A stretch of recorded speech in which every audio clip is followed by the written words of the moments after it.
बिस्मिल्लाहिर्रहमानिर्रहीम। अस्सलाम वालेकुम डियर स्टूडेंट्स, आप देख रहे हैं mathematics learning with Abid Ali और मैं हूं आपका teacher Abid Ali. Class 10th के सिलेबस को हम एक बार फिर स्टार्ट करने के लिए जा रहे हैं, जिसमें हम अपनी वर्किंग शुरू करेंगे चैप्टर नंबर 18 वेरिएशन से। चैप्टर नंबर 17 एक्सरसाइज नंबर 17.1 से लेकर 17.5 तक तमाम की तमाम वीडियोस आप लोगों को चैनल के ऊपर अपलोड की जा चुकी हैं। आप इसे चेक कर सकते हैं, देख सकते हैं। ये चैप्टर नंबर 18 का नाम जो है आपकी किताब में मौजूद है वेरिएशन। ठीक है, वेरिएशन किसे कहते हैं हम इसे समझेंगे और इस चैप्टर के अंदर क्या क्या चीज़ें हमें पढ़नी होंगी आज की वीडियो के अंदर बेसिकली हम इसे देखेंगे। एक तरीके से कह सकते हैं कि ये हमारी एक इंट्रोडक्शन वीडियो होगी, जिसमें हम वेरिएशन के इंट्रोडक्शन को पढ़ेंगे कि वेरिएशन का इंट्रोडक्शन क्या होता है।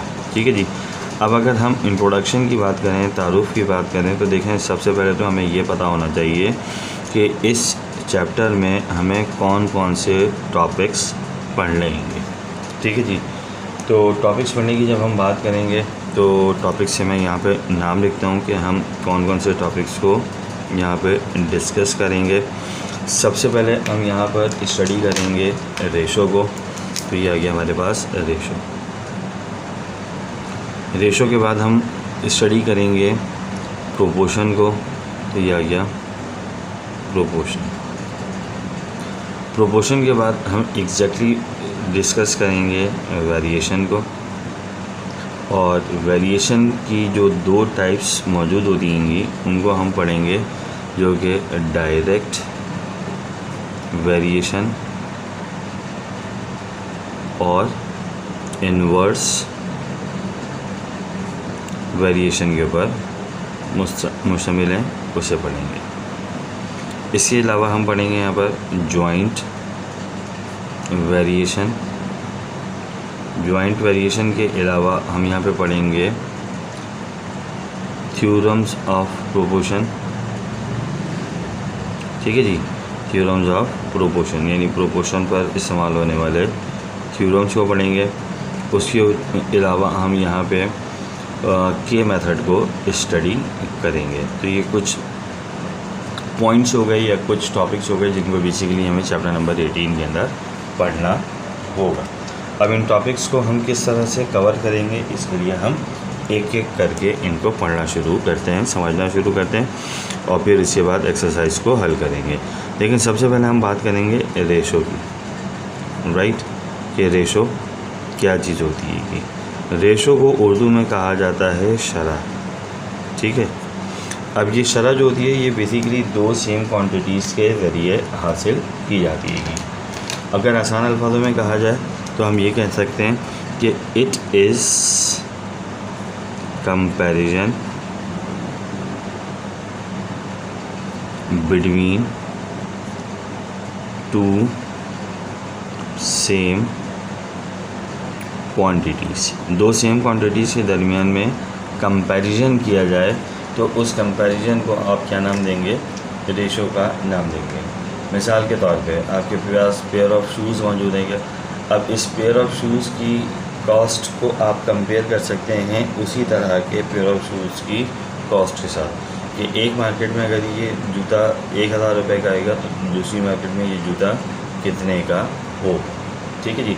तो हम रेशो के अंदर बुनियादी तौर के ऊपर कंपैरिजन को स्टडी करते हैं। अब रेशो को लिखते किस तरह से, सवाल ये पैदा होगा। रेशो लिखने के लिए जब कभी भी हम जाएंगे यानी मैथमेटिकल फॉर्म में रेशो को जब हम लिखेंगे तो ये लिखी जाएगी ए रेशो बी, जिसे सिंप्लीफाई हम करेंगे तो ये बन जाएगा ए ओवर बी। ठीक है जी। ये जो कॉलन का साइन मौजूद होता है इसको हम पढ़ते हैं रेशो। जब हम इस कॉलन को रिमूव करते हैं या कॉलन की जगह पे कोई मैथमेटिकल साइन या सिंबल का इस्तेमाल किया जाता है तो वो हमारे पास होता है डिवाइड का साइन।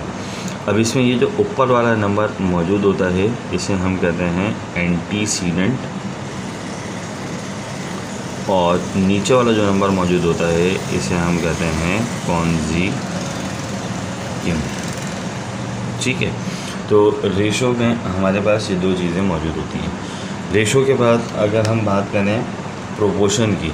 तो प्रोपोर्शन बेसिकली क्या चीज़ होती है कि प्रोपोर्शन बेसिकली हमारे पास एक स्टेटमेंट होता है जो कि इस बात को बयान करता है कि दो रेशोज़ आपस में बराबर है।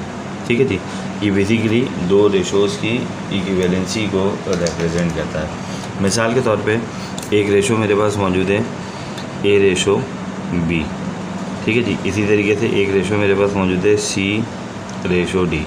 अगर मैं इसके दरमियान में इक्वल का साइन लगा दूं तो ये दो रेशोज़ इक्वल के साथ कंबाइंड हो गए। तो अब ये जो स्टेटमेंट मौजूद होगा ए रेशो बी बराबर सी रेशो डी, ये कहलाएगा प्रोपोर्शन। ठीक है, क्या कहलाएगा? प्रोपोर्शन।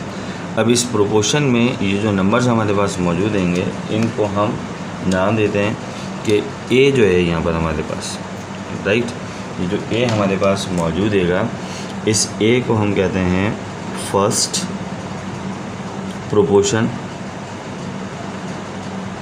इसी तरीके से बी को हम कहते हैं सेकंड प्रोपोर्शन, सी को हम कहते हैं थर्ड प्रोपोर्शन और डी को हम कहते हैं फोर्थ प्रोपोर्शन। अब इस प्रोपोर्शन के अंदर कोई अननोन नंबर भी आ सकता है, तो उस अननोन नंबर को सॉल्व करने के लिए जब हम जाएंगे तो एक फार्मूला इस्तेमाल करेंगे A D equals to B C. A D का मतलब क्या आएगा? ए डी का मतलब ये आएगा कि आप इन कोने वाले दोनों नंबरों को मल्टीप्लाई करवा दें। ये जो कोने वाले दो नंबर मौजूद होते हैं इनका भी एक कंबाइंड नाम होता है, इन्हें आप कहते हैं एक्सट्रीम प्रोपोर्शंस। ठीक है जी, एक्सट्रीम प्रोपोर्शन। जब के दरमियान में आपको दो नंबर नज़र आ रहे हैं, एक बी और दूसरा सी, ये जो दो दरमियान वाले नंबर होते हैं इनका दूसरा नाम होता है मीन प्रोपोर्शन। तो हम जब कभी भी प्रोपोर्शन को सिंप्लीफाई करते हैं तो सिंप्लीफाई करते हैं A ratio D equals to B ratio C से। अब A ratio A D multiplied by B C. अब ये ए डी किस चीज़ को रिप्रेजेंट करेगा? ए डी रिप्रेजेंट करेगा product of extremes equals to B C represent करेगा मीन्स को, तो ये हम लिखेंगे प्रोडक्ट ऑफ मीन्स, राइट। इसी तरीके से हमारे पास मौजूद है अगला टॉपिक जो कि वेरिएशन के नाम से है। वेरिएशन क्या चीज़ होती है? वेरिएशन को उर्दू में अगर हम कहें तो समझें तो ये कहलाएगा तब्दीली, यानी चेंज। दो क्वांटिटीज़ मौजूद हों, उन दो क्वांटिटीज़ में चेंज आए। किस तरह से चेंज आए? एक क्वांटिटी को अगर हम चेंज करें तो दूसरी क्वांटिटी चेंज हो जाए। ठीक है जी, मिसाल के तौर पे कॉस्ट और हमारे पास क्वांटिटी हो जाएगी। कॉस्ट और क्वांटिटी के अंदर फ़र्क कैसे आएगा, मतलब किस तरह से रिलेशन बनेगा? अगर हम क्वांटिटी को बढ़ा दें तो कॉस्ट बढ़ जाएगी, क्वांटिटी को कम कर दें तो कॉस्ट हमारे पास कम आ जाएगी। मिसाल के तौर पे ये मार्कर मेरे पास मौजूद है। अब ये एक सिंगल मार्कर फ़र्ज़ करते हैं कि 20 रुपीज़ का मौजूद है, तो जैसे जैसे हम इसकी क्वांटिटी को बढ़ाएंगे, मिसाल के तौर पे मैंने ये दो मार्कर कर दिए तो अब इनकी कॉस्ट बढ़ जाएगी 20 + 20 40। इसी तरीके से अगर मैं एक और मार्कर यहाँ पे बढ़ा दूँ तो इसकी क्वांटिटी भी बढ़ गई। क्वांटिटी बढ़ने का मतलब कॉस्ट बढ़ गई। और अगर हम एक और मार्कर बढ़ा दें तो इस तरह से इसकी कॉस्ट मज़ीद बढ़ती चलेगी। जैसे जैसे क्वांटिटी बढ़ रही है वैसे वैसे कॉस्ट भी बढ़ रही है। तो कॉस्ट में होने वाला चेंज क्वांटिटी की वजह से का, तो एक क्वांटिटी के अंदर चेंज, ठीक है जी, change in one quantity due to change in other quantity. ठीक है जी, एक क्वांटिटी की वजह से दूसरी क्वांटिटी के अंदर अगर चेंज आए तो इस चेंज को क्या कहा जाता है? वेरिएशन कहा जाता है। इस वेरिएशन की हमारे पास दो टाइप्स मौजूद होती हैं। ठीक है, टाइप्स ऑफ वेरिएशन को अगर हम पढ़ने के लिए जाएं तो वेरिएशन की टाइप्स हमारे पास कितनी मौजूद होती हैं? दो टाइप्स ऑफ वेरिएशन। अब ये जो दो टाइप्स मौजूद होती हैं, ये कौन सी टाइप्स होती हैं? ठीक है जी, इसमें पहली टाइप जो हमारे पास मौजूद होती है उसे हम कहते हैं डायरेक्ट वेरिएशन, और जो दूसरी टाइप हमारे पास मौजूद होती है उसे हम कहते हैं इनडायरेक्ट वेरिएशन। अब इनडायरेक्ट वेरिएशन को आप इन्वर्स वेरिएशन का नाम भी दे सकते हैं। ठीक है जी। अब डायरेक्ट वेरिएशन के अंदर क्या होता है? फर्स्ट करते हैं कि हमारे पास दो क्वांटिटीज़ मौजूद हैं। एक क्वांटिटी हमारे पास मौजूद है, क्वांटिटी 1 हमारे पास मौजूद है ए, और क्वांटिटी 2 हमारे पास मौजूद है बी। अगर मैं ए को बढ़ाऊं तो ए को बढ़ाने से बी बढ़ जाए, या मैं ए को कम करूं तो उसकी वजह से बी के अंदर कमी पैदा हो जाए। ये जो रिलेशन मौजूद होगा कि एक क्वांटिटी के बढ़ने से दूसरी क्वांटिटी बढ़ जाए, या एक क्वांटिटी के कम होने से दूसरी क्वांटिटी कम हो जाए, इसे मैं क्या नाम दूंगा? Direct variation. और ये लिखा जाएगा कि ए डायरेक्टली प्रोपोर्शनल टू बी, ये इसकी मैथमेटिकल फॉर्म हो जाएगी। इसी तरीके से अगर इन्हीं दो क्वांटिटीज़ की मैं बात करूं, ए को मैं बढ़ा दूं लेकिन ए को बढ़ाने से बी की क्वांटिटी कम हो जाए, या ए को मैं कम करूं और ए को कम करने की वजह से बी इंक्रीज़ हो जाए, बी बढ़ जाए, तो ये क्या कहलाएगा? इनडायरेक्ट वेरिएशन या इन्वर्स वेरिएशन, जो कि इस तरह से रिप्रेजेंट होगा, ए इन्वर्सली प्रोपोर्शनल टू बी। तो ये हमारे पास डायरेक्ट वेरिएशन और इन्वर्स वेरिएशन कहलाता है। इसके अलावा हम अगर बात करें तो जॉइंट प्रोपोर्शन हमारे पास मौजूद होती है कि इस जॉइंट प्रोपोर्शन में बेसिकली हमारे पास 2 से ज़्यादा क्वांटिटीज़ मौजूद होती हैं, जिसमें से एक क्वांटिटी दूसरी क्वांटिटी के डायरेक्टली प्रोपोर्शनल, और एक क्वांटिटी दूसरी ही क्वांटिटी के, यानी दूसरी से मुराद यहाँ पे तीसरा नंबर मौजूद होगा। अगर मैं ए, बी और सी लूँ तो ए बी के डायरेक्टली प्रोपोर्शनल हो सकता है, ए सी के इन्वर्सली प्रोपोर्शनल भी हो सकता है।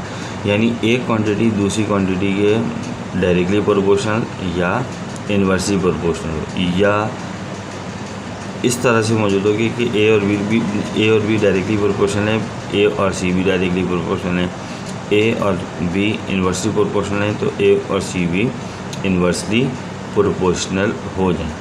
तो इस तरह से जब आप दो मुख्तलिफ़ किस्म की या एक जैसी प्रोपोर्शंस को एक साथ पढ़ेंगे, वेरिएशंस को एक साथ पढ़ेंगे, तो ये हमारे पास क्या कहलाती है?